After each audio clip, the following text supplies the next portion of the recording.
नमस्कार प्रणाम रउआ सबके। रउआ देखत भूषण भोजपुरिया के कहल बा कैसन बनी और आज के अखबार हुआ नहीं पढ़ ले तो कोई बात नहीं कि अगला हमारे साथ कुछ मिनट बनल रही रवा के हम बताओ तनी कि आज के अखबार में मुख्य रूप से बिहार के अखबार क्या कहता, अखबार के समीक्षा में कौन खबर रुआ लगवा, कौन योजना रुआ काम के बा। भयंकर गर्मी पड़ता, उमस भी उतने बा, एसी के खूब बिक्री होल बा, एसी चलते बा, मेगावाट के बिजली के पावर पूरा बढ़ गई बा। पटना पूरा एकदम हाफ रहा बा गर्मी से, उतने बिजली के खपत भी हो रहा बा। 48 घंटे में मानसून आवे के संभावना व्यक्त कइल बा मौसम विभाग द्वारा। 41-42% टेम्परेचर रहता। अब देखिए कि अगर बारिश आ जाए तो ठीक बा, और अगर फसल के बात करब किसान के, तो किसान के अभी बिया डाले का वक्त बा। हमारा इलाका में अगर रोहतास में जाए तो बिया लगातार डला रहा बा, पंपी सेट दमकल चला करके। अगर भगवान कुछ दे दियन बारिश तो तनी आराम किसान के हो जाई, ना दिन तो परेशानी बनले बा। लेकिन सरकार से रिक्वेस्ट बा कि सब नहर में पानी कम से कम दे दो कि बिया बढ़िया से डला जाओ, और बाद बिया के 1 महीना बाद रोपनी भी हुई तो समय से बारिश हो जाए तो ज्यादा बढ़िया बा। अगला खबर बा कि 5 जिला में 28 वृक्ष जैव विविधता विरासत घोषित कल जाई। वो 5 जिला कौन कौन बा तो बक्सर, औरंगाबाद, मुंगेर, जमुई, भागलपुर, पटना, औरंगाबाद। जैव विविधता विरासत घोषित करे के मतलब है कि औरंगाबाद 500 वर्ष पुराना जो पेड़ बा वो पेड़ के संरक्षित करके अभी तक जो बढ़ुए ओकरे के जैव विविधता घोषित कल जाई। ऐसे में भागलपुर में 28 वर्षों से जैव विविधता विरासत वृक्ष घोषित कल गई बा। कोई 100 साल के बाद, कोई 200 साल के बाद, कोई 500 साल के बाद, कोई 1500 ऐसा कुल वृक्ष बढ़ुए जो के सत्यापन कल गई बा बिहार में। अलग अलग जिला में अलग अलग बढ़ुए तो अच्छा बा। अगर ऐसा पेड़ के अगर संभाल के रखल जाए तो सोचिए एक तरह से कितना अच्छा हुई। ऐसे को फोटोग्राफी करवे भी आनंद आई, काफी फोटोग्राफी भी अच्छा आई। तो पता चलल बा कहाँ कहाँ सबसे अधिक बा। जैसे औरंगाबाद में 500 साल पुराना बा, ऐसे ही कहीं 200, कहीं 100 साल पुराना बा। सिपारा से मौली अब महत्व 5 मिनट में सफर हो जाए। मुख्यमंत्री एलिवेटेड कॉरिडोर के काल उद्घाटन कर दिलवा। 6.75 किलोमीटर दूरी बा सिपारा से मोहली के। 1105 करोड़ के लागत से पूरा कॉरिडोर बनल बा और रोड पर चलब तक काफी आनंद आ रहा बा।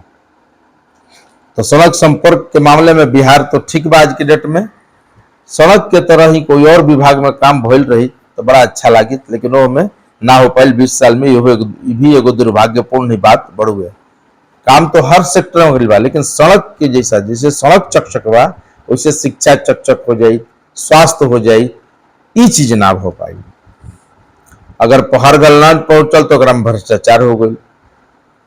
स्वास्थ्य में देखते बानी कि हॉस्पिटल बिल्डिंग सब बन गई, लेकिन इलाज करे वाला कहीं डॉक्टर नहीं, कहीं टेक्नीशियन नहीं, कहीं मशीन नहीं, बहुत तरह के परेशानी बा जाना के कारण रोज मरीज के 2-4 होके के पड़ता। मौत तो खैर आम हो गई बा।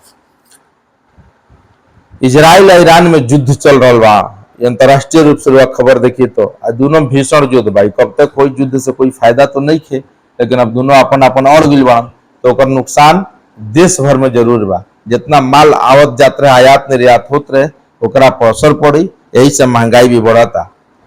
जो पाकिस्तान द्वारा जो भारत में हमला कल गई पहलगाम में, ओकरा कहते वित्तीय मदद के बिना संभव नहीं था। पहली बार FT यानी दुनिया भर के देशों में वित्तीय लेन देन करे वाला जो संस्था है उसने फाइनेंशियल एक्शन टास्क फोर्स ने बयान जारी कैले बा। अच्छा बात बा। घटना का 55 दिन बाद उनकर बयान आयल बा।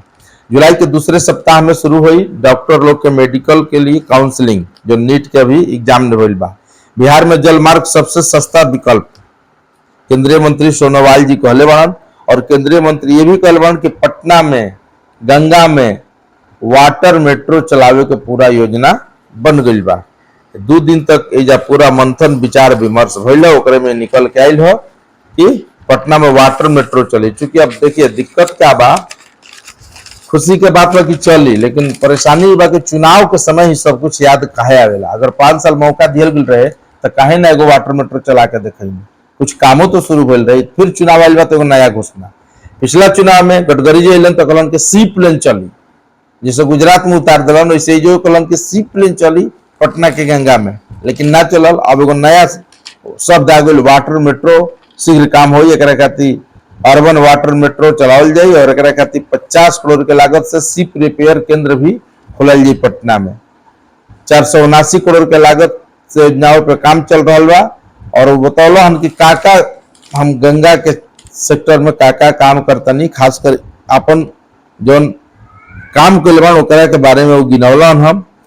तो त्रिवेणी घाट पर 4 करोड़ की लागत से 2 जेटी लावल जी, जो जेटी एक नाव हो, छोटा नाव होला जो गंगा में चली।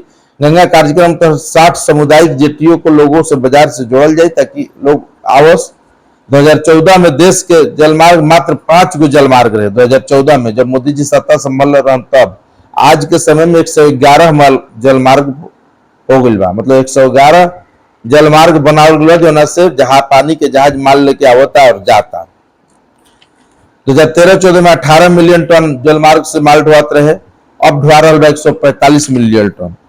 कहाँ 18 कहाँ 145। तो जो काम इतना दिन में भइल बा ओकरा के गिनौलन भी है। तो अच्छा बात बा, काम तो मोदी सरकार के नहीं बा, कोई शक नहीं है।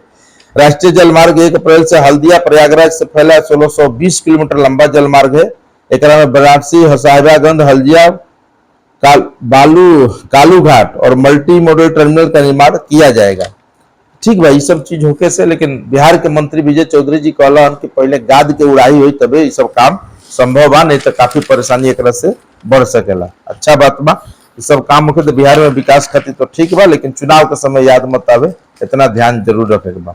हिल स्टेशन और तीर्थ स्थलों पर आजकल पर्यटन की काफी भीड़ बढ़ गई बा। चूंकि गर्मी चलता तो सारा ट्रेन फुल जा रहा बा। 8वीं तक के कक्षा अब 11 बजे तक चली। अच्छा बात बा, गर्मी अभी लगातार बढ़ रहा बा। तो 8वीं तक के कक्षा को सरकारी विद्यालय में जन्मा तो 11 बजे तक चली।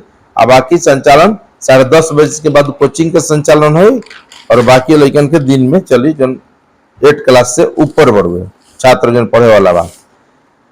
पूरा 3200 स्ट्रीट लाइट खराब बा पटना में। 10 दिनों में मरम्मत करे के नगर आयुक्त आदेश दिले बाड़न। 75 वार्ड में 83,000 स्ट्रीट लाइट लागल बा, जो हर पोल पर जो लागल बा चकचक वेपर लाइट, वेपर लाइट के सुधारे खातिर चूंकि बिगड़ जाता है। टोल फ्री नंबर भी जारी बोल रहे, लेकिन सरकार जो काम कर देता, जनता भी एकदम सुस्त बा, कोई कंप्लेन नहीं करता। कहीं खराब बा तो कंप्लेन करो। सेना के तर्ज पर आपदा से निपटे खातिर आपदा मित्र तैयार हुई, न में सेना मदद करी। कल सेना के दानापुर रेजिमेंट के पदाधिकारी और आपदा प्रबंधन विभाग के लोगों अधिकारियों के साथ मीटिंग हुआ, ओकरा में बात निकल के आयल। ई रिक्शा पर सवार महिला से 5 लाख के मंगलसूत्र छीन लिया गया। देखिए छीन छोर, ये आबादी बढ़े के की भी कारण हुए कि लगातार छीन छोर बढ़ल जाता।